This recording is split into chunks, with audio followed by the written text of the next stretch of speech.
Hey, fat folks, hope you can hear me. I'm here this time. Oh, I just had a funny thing happen. So if you're Rooster, if you're out there, baby, you type into your chat. You type into the chat, and that's how you get stuff to me. And there's a little bit of a delay, so I will see your stuff after the delay. It pops up right on my computer screen right here, and so that's how we'll.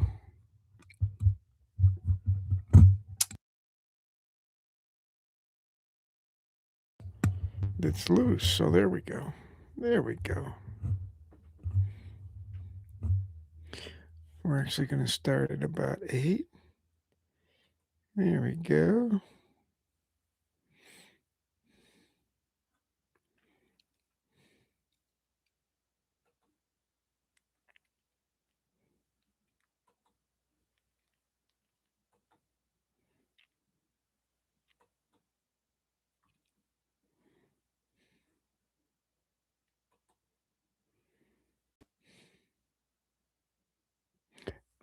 Hey, hey, Rooster, I see you, man. How are you?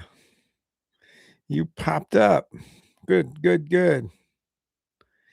The hardest part about this, Ron, is that there's a bit of a delay. So after you type to me, if I don't get right back to you, it's because there's a bit of a delay.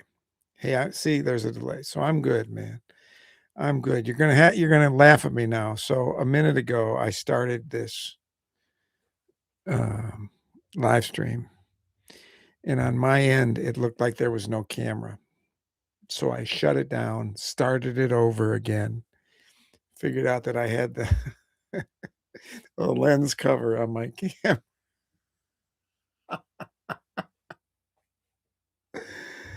Oh man, sometimes I'm a dope. I'll tell you that.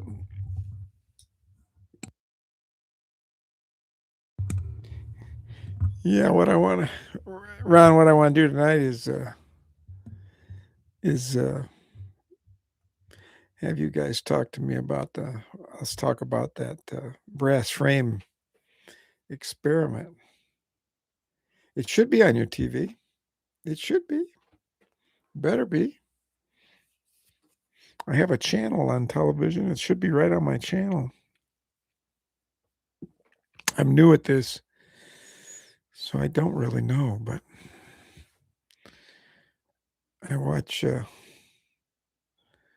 I watch other people's.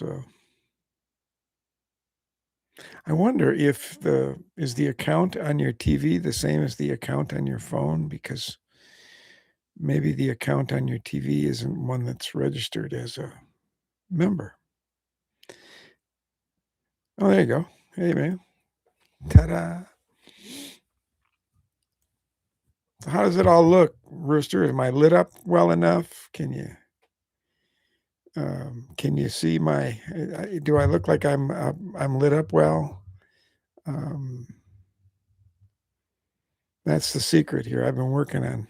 Thank you. I've been working on getting to my my background good. So I've got all kinds of lights in here, as you can imagine, and it's uh it's a thing. So now, if you see me looking off to the side, away from the camera, that's because my computer screen is right over here. So I have to look at it and see if you're right. Well, it's good to see you, man. I'm glad you're doing well. I've been checking you out online as well. So that's really pretty cool. Once this weather breaks, um, we'll do a collaborative video together, and we'll do another one. We'll do an official collaboration so that both of us end up on each other's channel live. And I'm just dying to shoot, brother. Got a lot of snow out of my range, man. Lots of snow.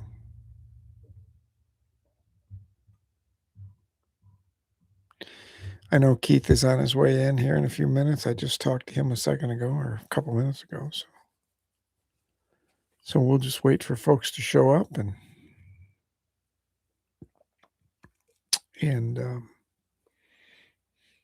cool. Yeah.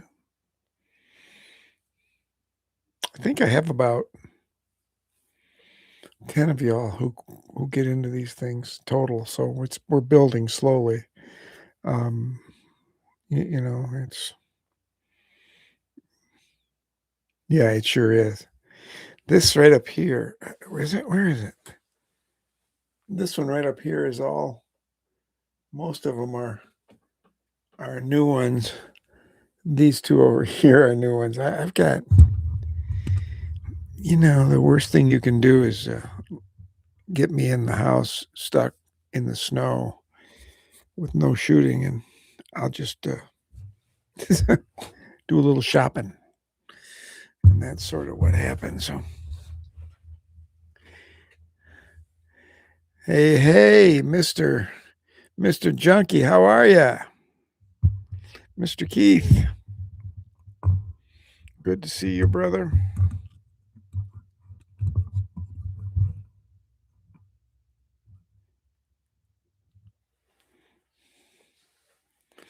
Hope you're all well.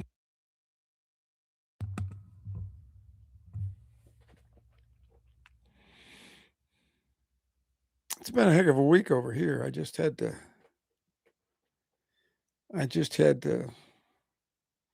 had my tractor tire go flat, so I had to get that fixed and replaced today. It's just sort of just the last thing I needed at that point.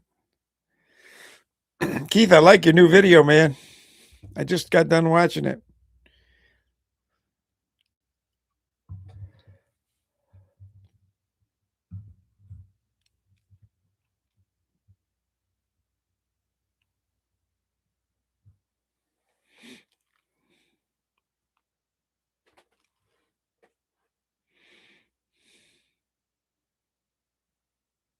Yeah, no sleep.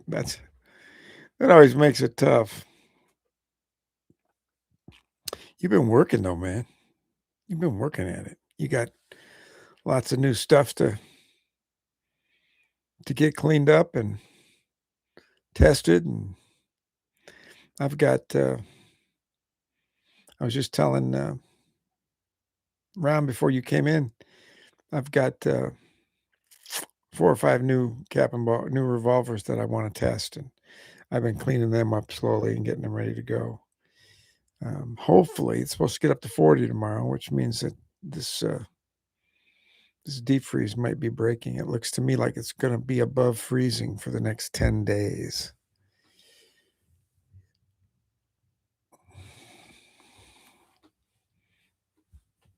And as long as it's at freezing, I'll get out and shoot. So.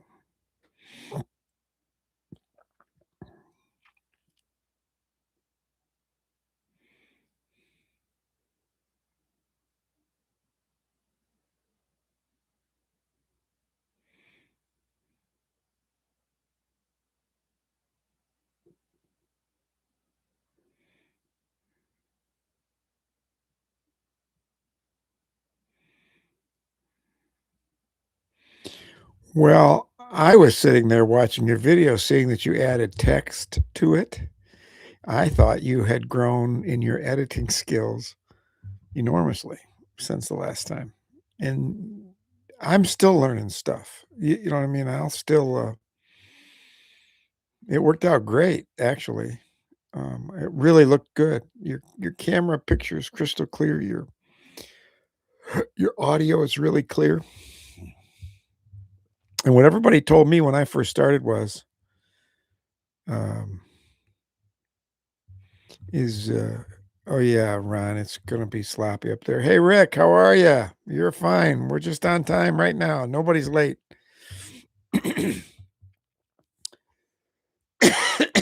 Keith, you want to make sure your audio's good. That's sort of the secret. Because people on this place don't like to listen to bad audio. Neither do I.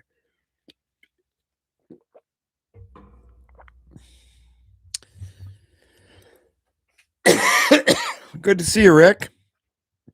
I swallowed stuff the wrong way.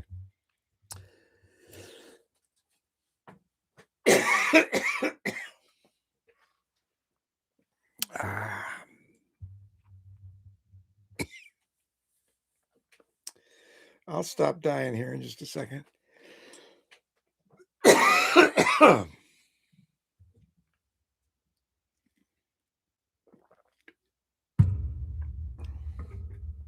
Well, you did a good job, man. You did a good job. Now what we want to do is get you to find a camera angle about halfway between where you're standing and your target so that you can have both of you on there, and then we'll teach you how to get the one shot versus another on there so you can change camera angles and have people actually see you shooting. I'm not going to die, Ron. I'm not going to die, Rooster. It's tough when you swallow things into your lungs instead of down your throat, I think. So I get to talking when I'm drinking. So, well, listen, it's 8:00. It's good we got 3 folks here. I think we'll get a couple more people that show up. Welcome to the live stream. The delay is better tonight, isn't it? So maybe maybe the internet connection is better, or maybe it's stretching out, or we're loosening up YouTube or something. So remember, if you see me looking over here that way, like that, it's not because I'm a camera shy. It's because my screen is right over there. I haven't been able to figure out how to get it right in front of me yet. I'll work on that. Here on the live stream, the Captain Ball Fanatic live stream, the only thing I can't do, yeah, we'll get the bugs out, Rick. It was 2 times ago when you were here. It was a complete disaster. So I've been practicing. So at least now my setup is good. I'm on air. I'm using the right camera.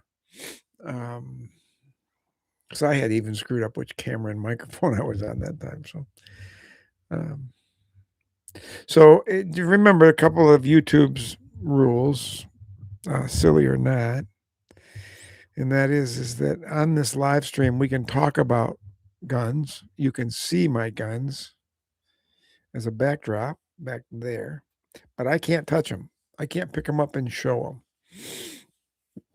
That is against the YouTube live stream rules, so I don't want to get canceled. So I will not be turning around and grabbing a hold of them. I might reach around and point at them every once in a while, like these guns right here.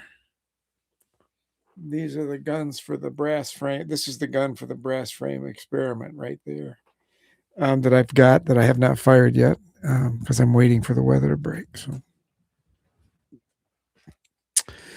But everything else is on the table. I just can't. They don't let you handle, demonstrate, transport firearms as part of a live stream, which is fine. They're trying to keep them out of the range of kids, I suppose. So what I want to do tonight is I've got this thing we're going to do, and I want your thoughts on this and a couple other things. But I've got this, I announced last week, I've got this test that I want to do to try to determine the relative strength of a brass frame Captain Ball revolver. Because, like a lot of things, there's an awful lot of knowledge out there, and there's an awful lot of this is the way it's got to be in truth and all that stuff out in our world. Except most of it's just stuff people think, and it's not stuff they've never or they've heard. It's not stuff necessarily they've ever tried or tested. So I thought, I get a little tired hearing from folks that do that because I an aside, I've ridden mules for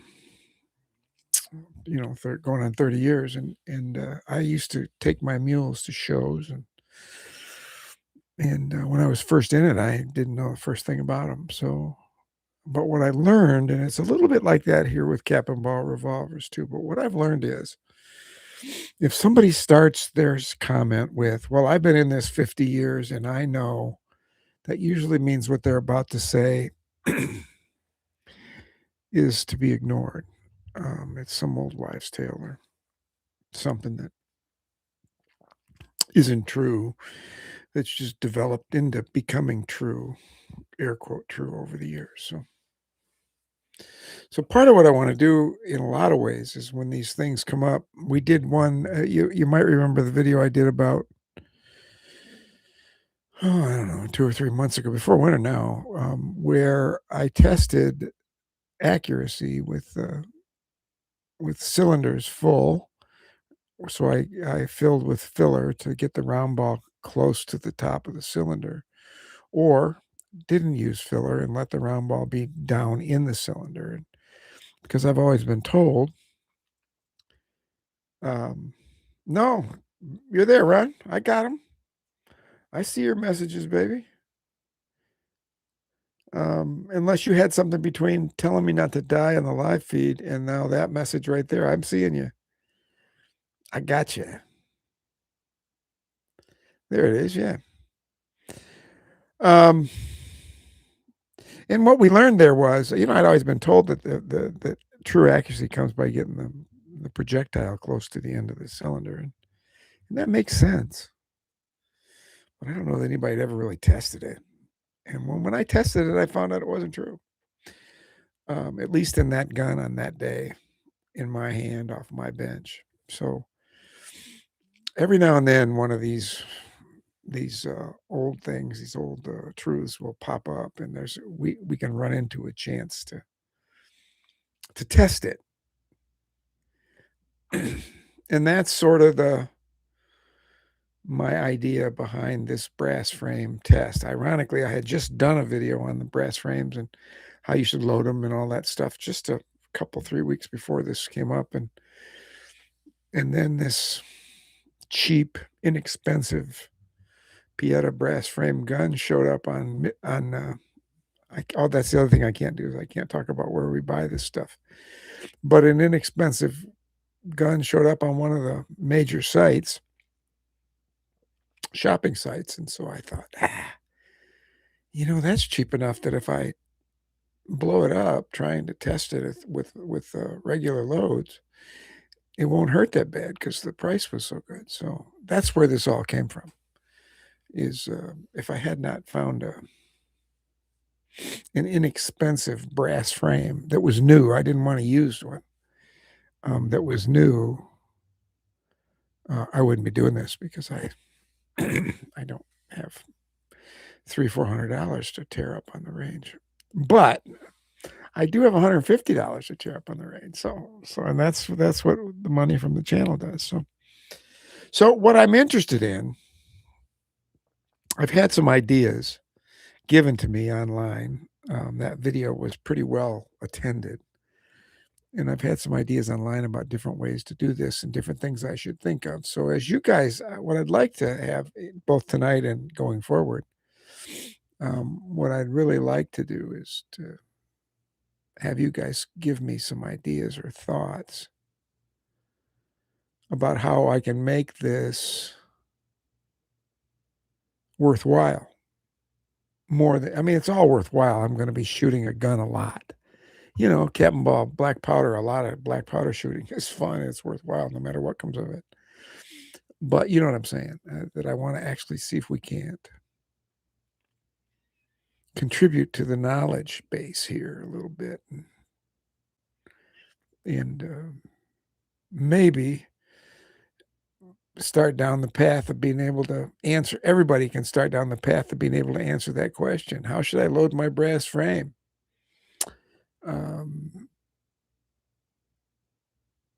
And I do think we'll always run into a difference between older brass frames and newer brass frames, but that's So that's one of the things I'd love to talk about today. I'd love to have y'all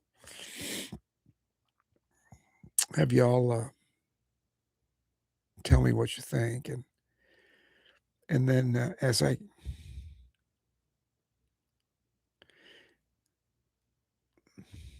yeah, we're gonna do coming up as soon as the weather breaks. I'm gonna issue y'all a challenge too. I'm not gonna be the only one that shoots a challenge. We're gonna shoot something this coming spring and summer. I want to do two viewer challenges this year, not just one. I want to do one in the spring, summer, and one in the fall, like we have in the past. So, but if you got ideas on that, that's great. Type it in, baby. I want to see it. You can see I stopped choking, so we're good.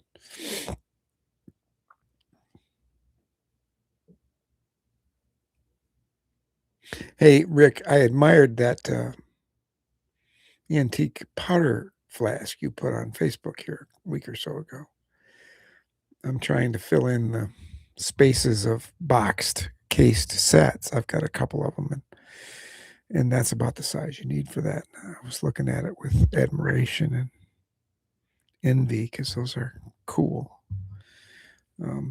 And original ones are really expensive.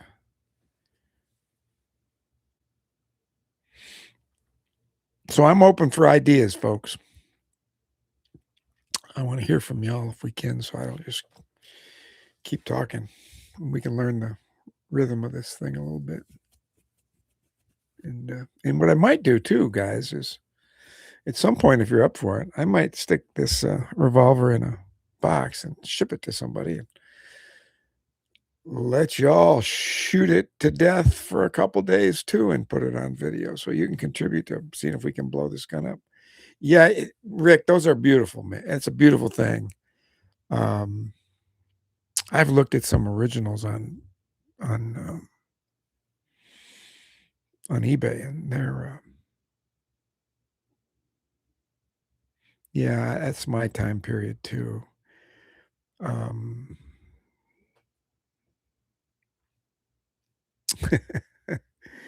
that is sweet. Yeah, those are Rick. That is sweet. I looked at them on eBay, and they're a little pricey. Many of them are a little pricey uh, for me right now, but I've got some two cased Colts and only one. Yeah, and only one small powder demonstrator. I might end up with a, you can get them. I've got one that I use. It's a modern remake. It's looks like the vintage ones. I get it from I think Taylor, and it was like I don't know $50 or something. So that worked. But jeez, I've seen them on eBay. Those original ones, theoretically original, for $200, $300, $400, and I'm not. I don't want one that bad.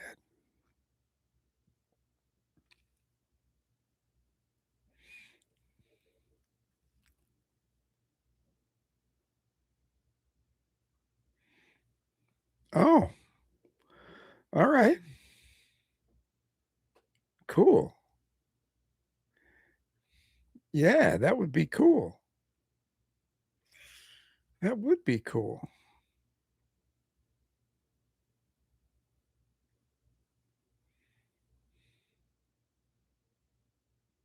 Yeah, that would be sweet. Good idea, Ron.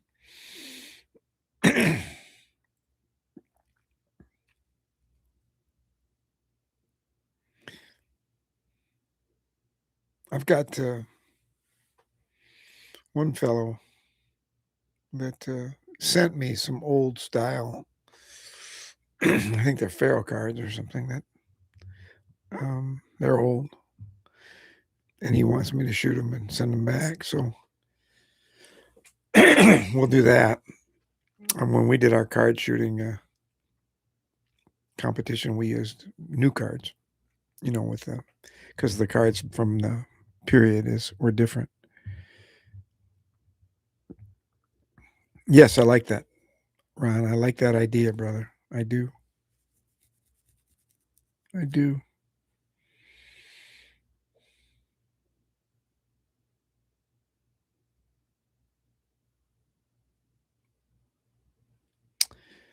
So here are the regular data points that I'm going to collect on this brass frame challenge, experiment, whatever you want to call it. I got to come up with a name for it, by the way. So I'm going to, each shooting session, I will do a check of the recoil shield on the inside to see if there's been any damage. That's number one. Number two, I've got some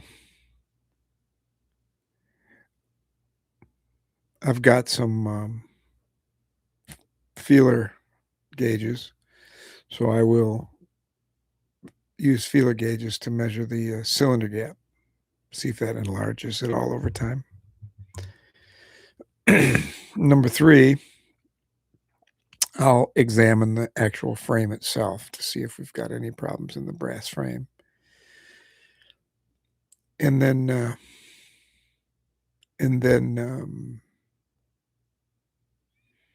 the regular sort of data points that I'm going to post on my wall out there will be number of shots per round, which projectile, which powder, what load.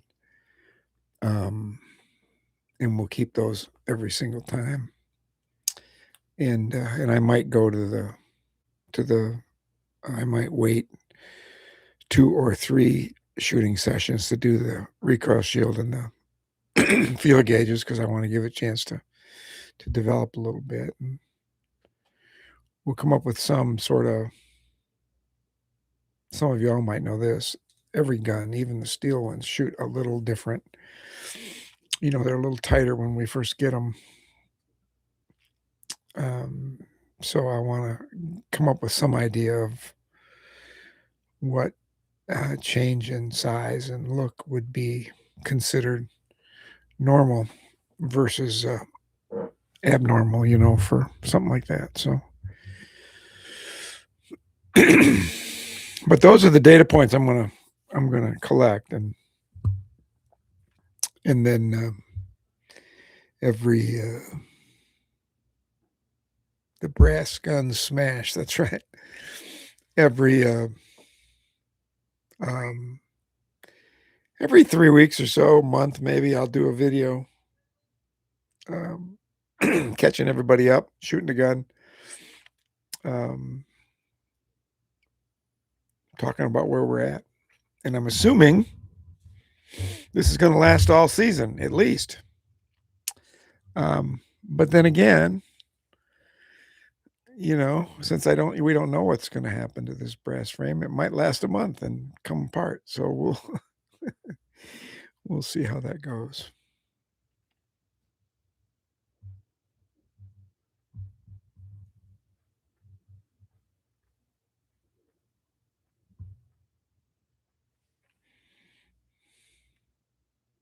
Thoughts, my friends, thoughts, if you have any.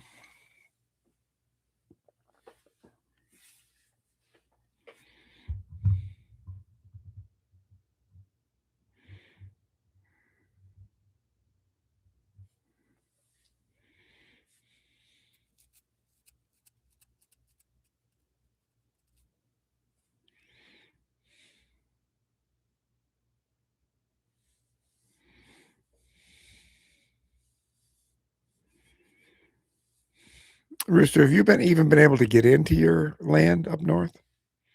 Have you been able to get to it?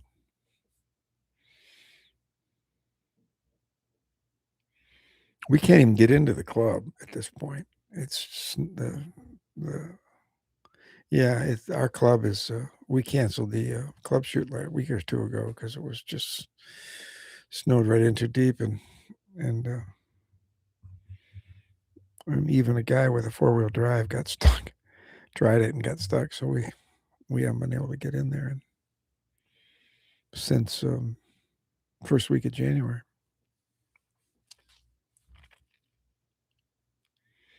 This has been you're knee deep in snow, are you, Rick? Yeah, we are too. It's settling now, but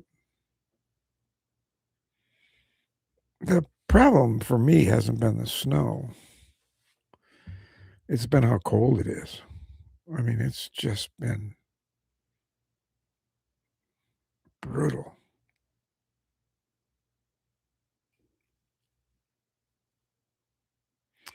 I don't think they would block them. Um, I don't think there's any rules against what you can put in the chat. Maybe, I don't think I'm getting a lot from you. Um,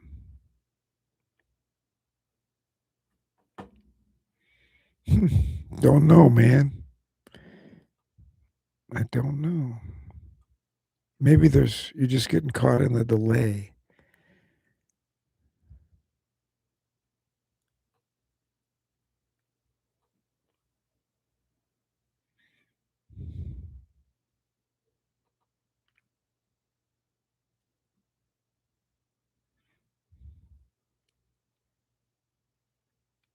Hmm. Ron, I don't know what to tell you. I don't know what to tell you. We'll keep playing around with it. This is all new, so if it doesn't, we can't even get chat through. Maybe we'll. I am gonna. I am thinking about. I'm hooked up to Zoom through YouTube. I can get to Zoom through YouTube. There's a bit of a delay, but I might maybe next time I'll send you all an invitation. You don't have to have Zoom.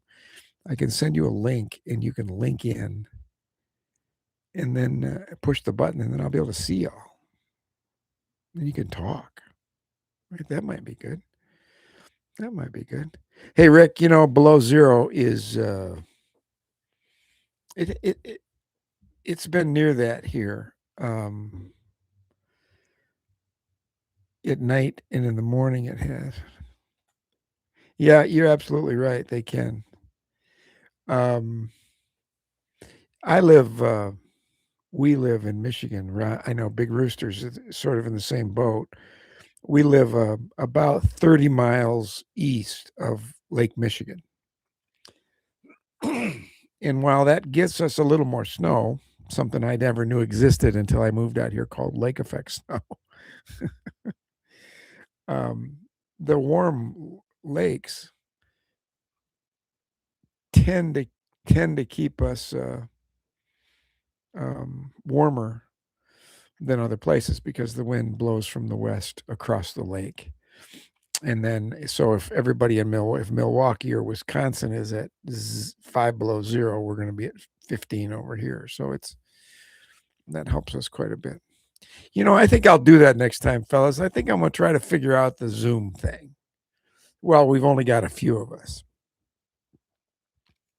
Yes, we have, Rooster. This has been the worst winter, snow and cold, with no break that I can remember in years. I mean, this has just been because usually we get a couple week break in there, where it's cold and snows for a while, and then it'll all go away and it'll be in the 40s. A couple days up in the 50s, it'll get windy. We'll have a few of those days, and boom, it'll snow again, and then it'll melt and snow again. I was checking out a video today, or one of my videos last year on January 31st. Yeah, we have been overdue for quite a while, but I'd rather go back to being overdue than I could use a little climate change at this point.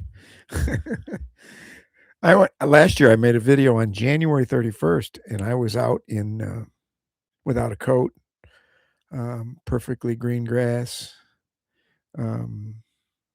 no snow, no nothing, and that was last year, a week ago. So that was things have changed quite a bit.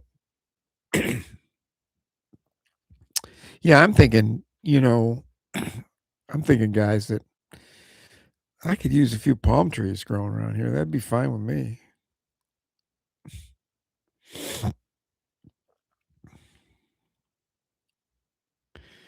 Yeah, real junkies do.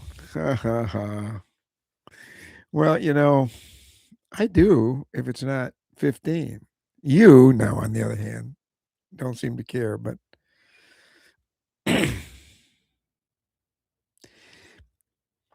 Me too, Ron. It's been since the first middle of December. So it will be 2 months here pretty soon. Since no, actually, I take that back. I shot the first week in January. We had a club shoot, and I went over and shot pistol that day. So I did shoot the first week of January. So that's 6 weeks ago. I was just talking to my wife today. I said, if we didn't have these horses, I might be looking for a place to live in Arizona right about now. But probably not, because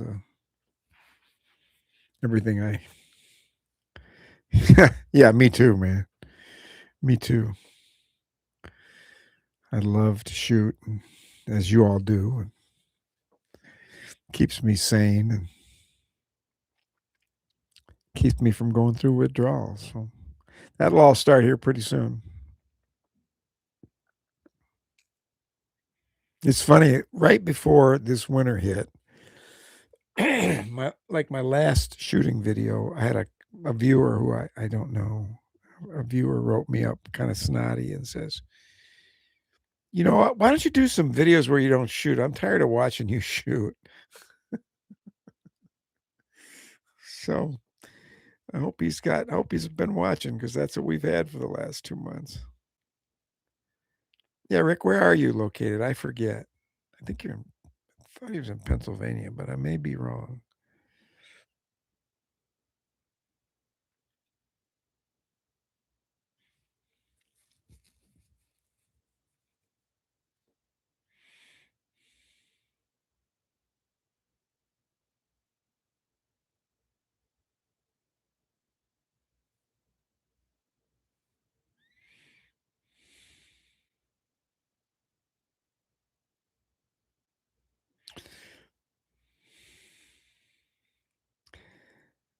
Ron, I think he's in Pennsylvania. I'm not sure. We'll wait for him to respond.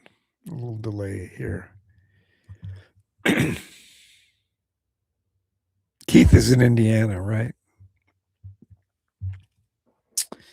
And you and I are right here in good old the Mitten State. Hey guys, the other thing I want to announce for y'all, it'll be on this recording, but you can, if you have a moment, it'll be a week from Wednesday, so that will be the 18th. Yeah, the 18th of February at 8:30 Eastern Time, 7:30 Central Time. I will be the guest on the 11 Bang Bang Reload show. So I will be on with them and they go for a couple hours. So I'll be on with them for a couple hours. That ought to be an awful lot of fun. And I've been communicating with Garrett. It was supposed to be this Wednesday, but I got a note today that he is sick with the flu. So we're wishing him, we're wishing Garrett a speedy recovery. But if all things go well, a week from Wednesday, February 18th, I will be at 7:30 Central, 8:30 Eastern. I will be doing comedy on the 11 Bang Bang show. No, I don't know what we're going to do, but we'll have some fun. So.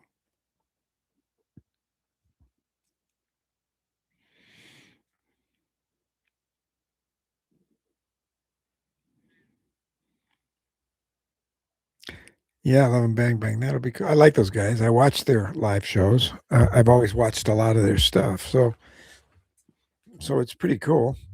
They've been at this for a while, and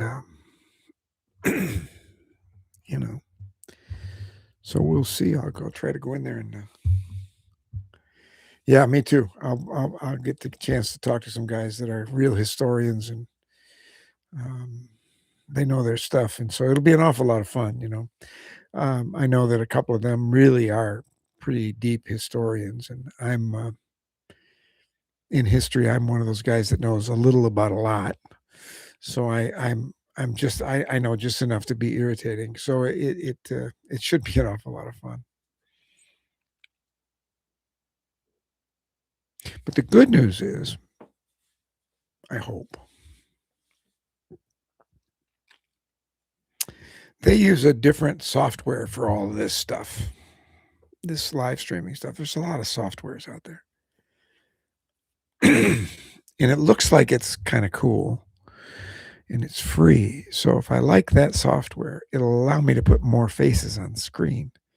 So I will, when I get a chance to ask them about it, probably off the air, and maybe, just maybe, that'll be something, I can look into.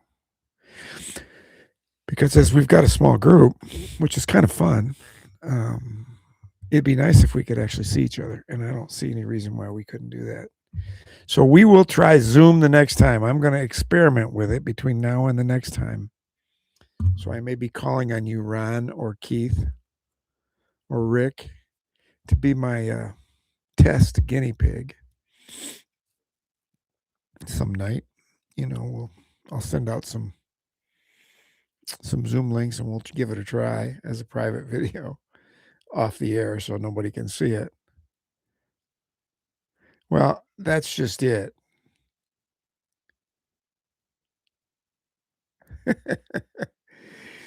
Yeah, we all have faces for radio. I know, I know, I know.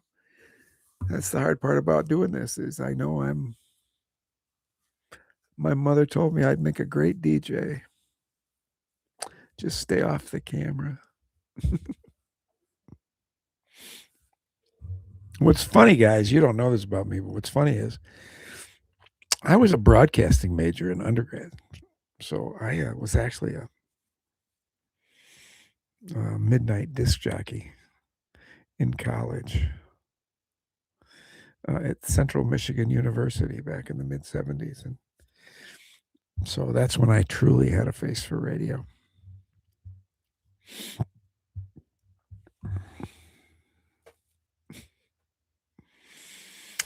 Yep, disc jockey. Captain Ugly. Oh, there you go, man. There you go.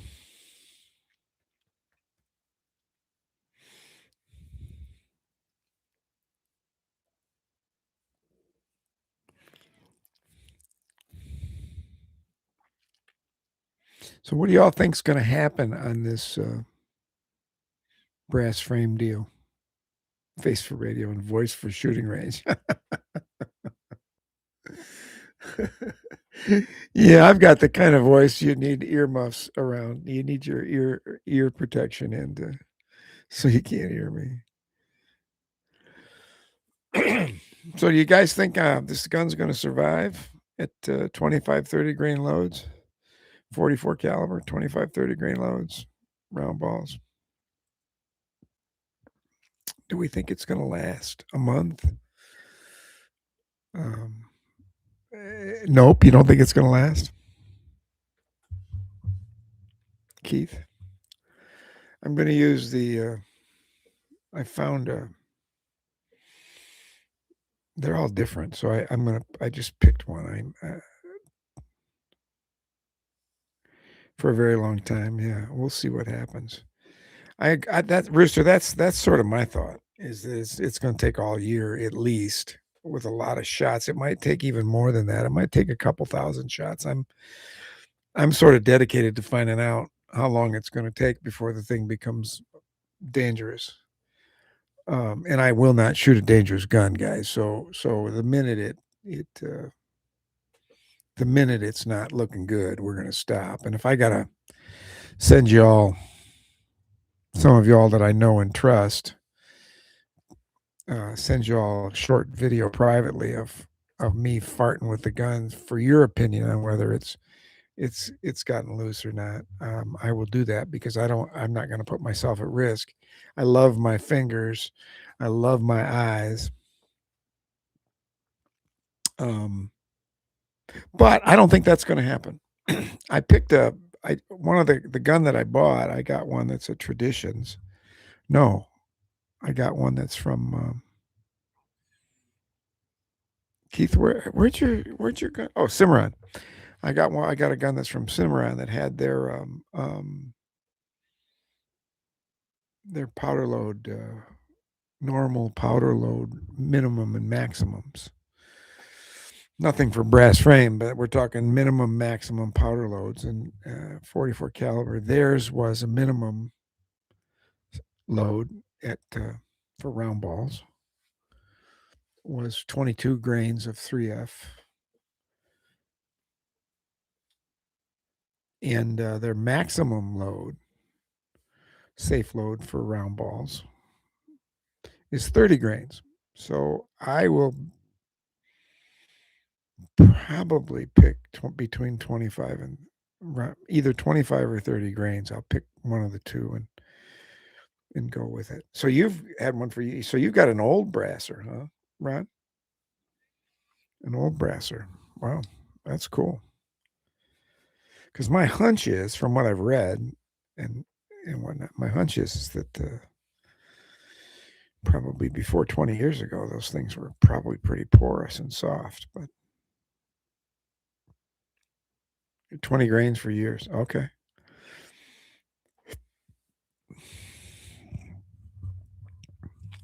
Well, that's what we will learn. Somebody also, as for the real comparison, gave me the idea of firing simultaneously a steel frame version of the exact same gun,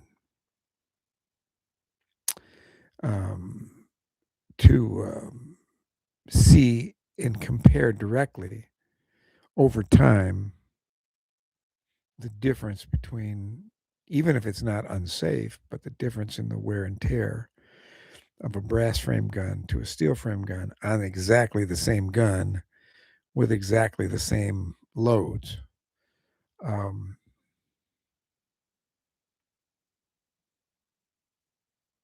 And because I'm a nut, I'm a fanatic, Keith. You're the lunatic, Keith. Junkie. There you go. Sorry, I was going to call you Captain Ball lunatic. You're the junkie. I'm a fanatic. Somewhere between junkie and fanatic is lunatic. I bought the gun. That's the exact same gun by the same maker, in steel frame. I wish I could show it to you, but I can't. It's a short barrel, 44 caliber, short barrel, 51 Navy grip, 44 caliber. So it's a fantasy gun all the way. Some people out there like to worry about that kind of thing. As you know, I could care less as long as it's fun. So I'm thinking of although that will take a lot of extra time. I'm thinking of matching shot for shot, brass to steel, and see if there's any difference there.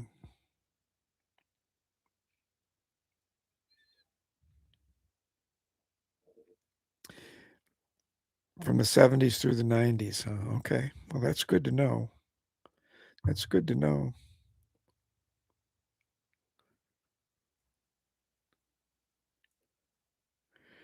Well, we're going to find out. Lunatic. Yeah.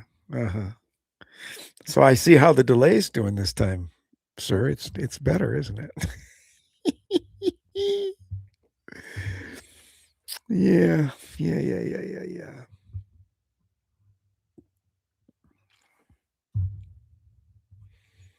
But I'm kind of anxious to get this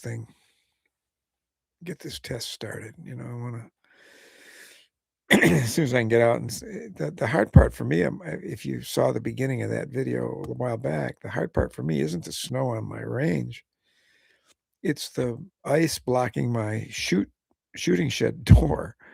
I've put some stuff on it today. So I should be able to get into that here in a couple days, but I can't get into the load. So that'll be, I got there's like an inch of ice on the ground on the deck, that's blocking my wooden doors from opening on my shooting shed. Yeah, I put some ice melt on it today, man. This stuff is supposed to work. It actually melted snow around my barn doors, so which is amazing. Most of that stuff that was calcium chloride, and it was melting it in 0-degree weather. So that's some powerful stuff. But so that's all I'm waiting for is to do an intro video and show the guns and put the first rounds through it and do the sort of the baseline measurements and get a rhythm going, and it should be fun. At least it'll give me a. I was telling Keith the other day, at least with this video series going on, I won't run into that thing I ran into a couple of months ago where I couldn't think of anything to do a video about. So I did a video about no point. So this at least I'll always have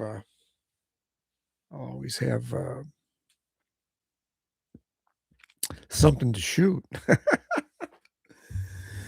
I don't have to be all that creative. I can always fall back on the brass frame thing. Now watch, it'll come completely apart in a month and a half, and then I'll have to do this over again. But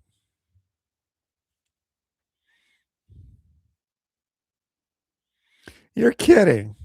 A case of Goex under your that might be the only Goex around now at this point, other than guys like you that have had it sitting under their bench for 10 years. I haven't seen a real can of Goex, and the barrel length of the gun is 4 7/8. It's yeah, it's 4 7/8 barrel.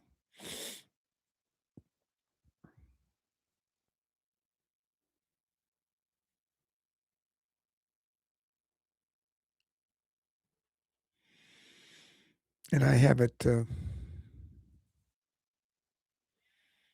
all cleaned up.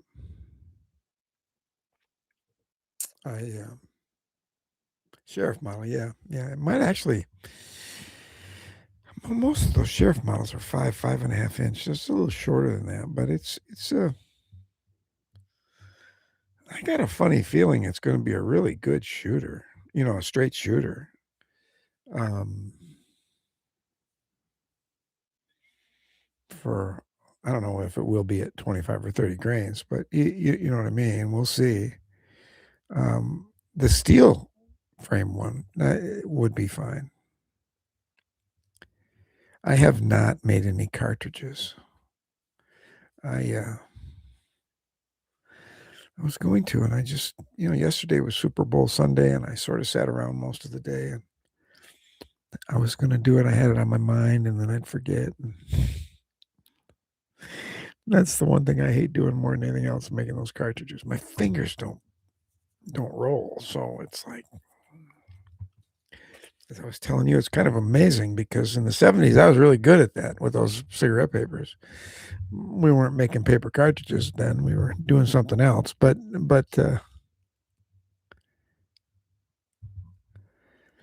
yeah, Ron, I'm used to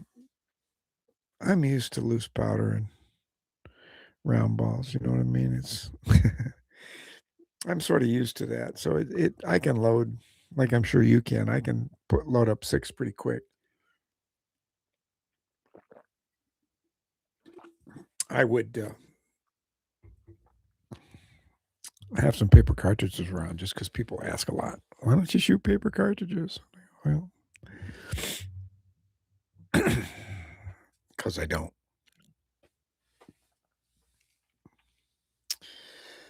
Yeah. I think the two things that my sort of mind won't let me do very well is paper cartridge making and cap making. When we went through that period where we had to make caps.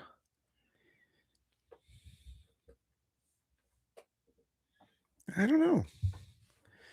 The 44s, Keith, I find the 36s paper cartridges load really well in the Pietas the navies, 61 and 51,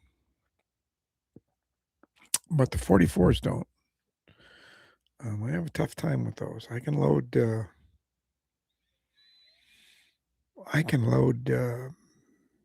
Kerr bullets in my 44s if I can get them to seat pretty well, barely. But paper cartridges don't load very well in the 44s, Pieta 44s. But I've never had one, Keith, give me trouble loading a 36. The navies. They've always loaded right up. Yeah. Yeah. And I suppose I've looked at videos about using a Dremel tool and trying to enlarge those things, but if I want to shoot, oh yeah, you can find out tomorrow. I can always shoot them in my Rugers if I want to, bad enough. That's the gun that I use for Kerrs and Johnson and Dows. You do run 44? Yeah, you do, don't you, Ron? You do. I had that vintage 1860 Army that you were shooting that day we were out doing the dueling tree.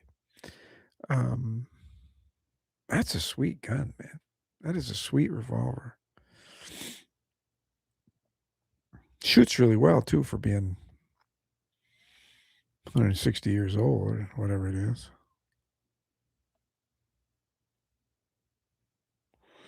And just so you know, Rooster, I still suck at the dueling tree. I can hit it a little more. Yeah, I'll bet it does. Now, you get a new wedge? There you go. I think I remember us looking in the grass for the old wedge there a couple times.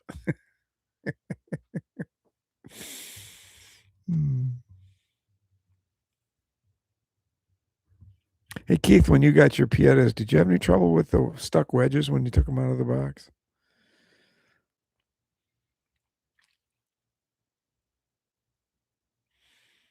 Because that brass frame that I got that's going to be in the test, man, it took me easy to get out because you can hammer it out with a brass flint knapping hammer, but get it ready so I can get it back in with just my fingers and thumbs on the file. It took me half an hour to get that sucker so it would fit back in without having to bang it in with a hammer.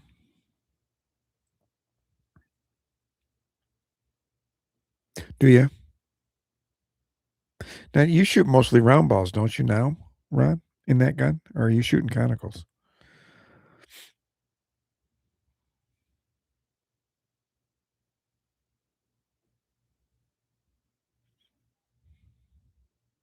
Mostly round balls, yeah.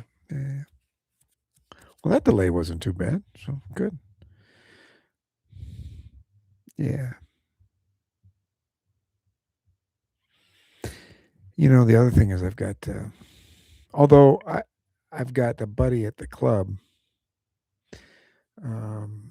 old timer named Bill, who all winter, all year, likes to make round balls. It's just sort of his income to go along with his Social Security. So he makes all my round balls. So what really works great is I don't mind doing them, but what I don't have to because he does them all. And he makes them and sells them at a really cheap price and whatnot. So that's really cool. All sizes I can get. He's got my 380 mold.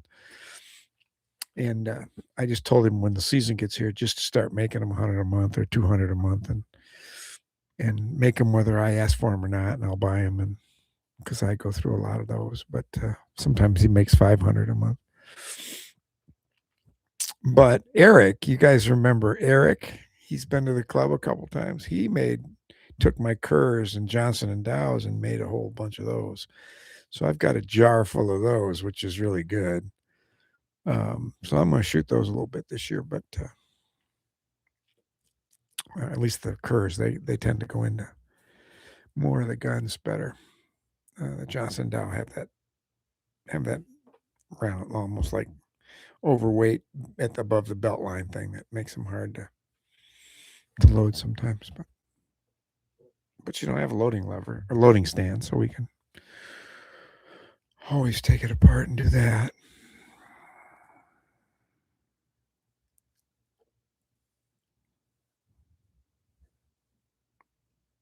There you go.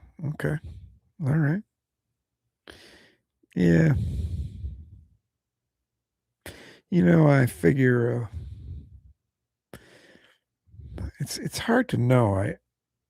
I've read, Wild Bill Hickok and history is my guy, and I do know there's some eyewitness written testimony that he shot loose powder and ball well into the 1870s before he died, right? Because he died in the middle 1870s.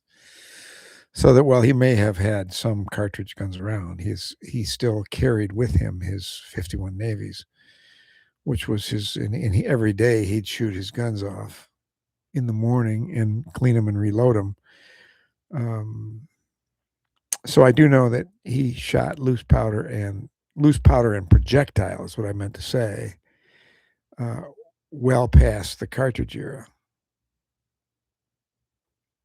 Oh, they are blocking certain words, huh? What I don't know is if he shot round ball or conical. I've never seen that written anywhere. Mike Bellevue just did something on him and suggested because he was in the Civil War, he would have shot conicals.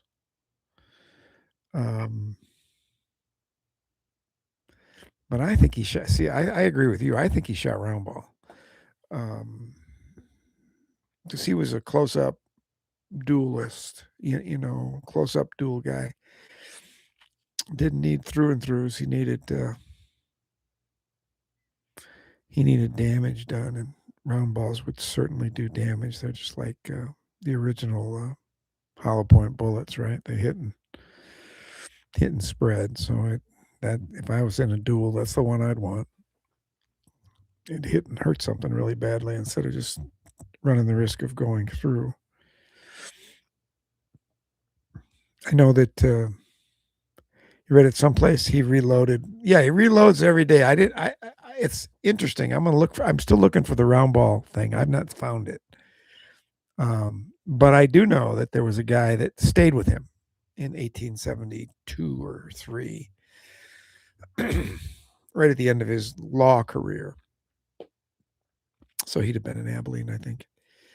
And eyewitness talked about him reloading loose powder and projectile every morning because of the famous line that he said, "When I pull, I must be sure." And the other thing that's in that letter that this guy wrote, it was a written letter he had sent to somebody. Somebody got their hands on it. Is that he used some way he was able to pack powder into the openings of the nipples and then put on his caps so that he not only, if the cap didn't go, but if there was a spark, at least the powder was in the nipple to blow through. And that's interesting too. I'm not going to do that, but that's interesting. Interesting thought is exactly. Exactly. I don't want that. I don't need that to happen.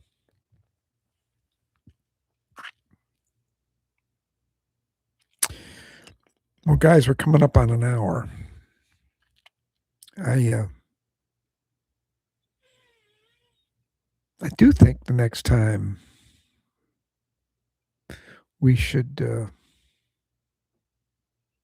if you're willing to experiment with me, we should take a shot at Zoom. And you won't need the Zoom software, I don't believe.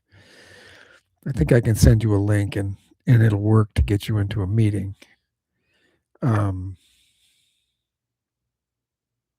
But in the meantime, before that, be two couple weeks down the road. Before that, I will call on you guys that I know really well to. Yeah, I think we did too. See you next time, Rick. I'll ask you guys to guinea pig me, so we'll have we'll do a test run, and if you're willing, and see how it works, and get some timing down on it, and see if we can make that work. As long as our group is still small. If we get to the point where the group is too big, then we can't do it. But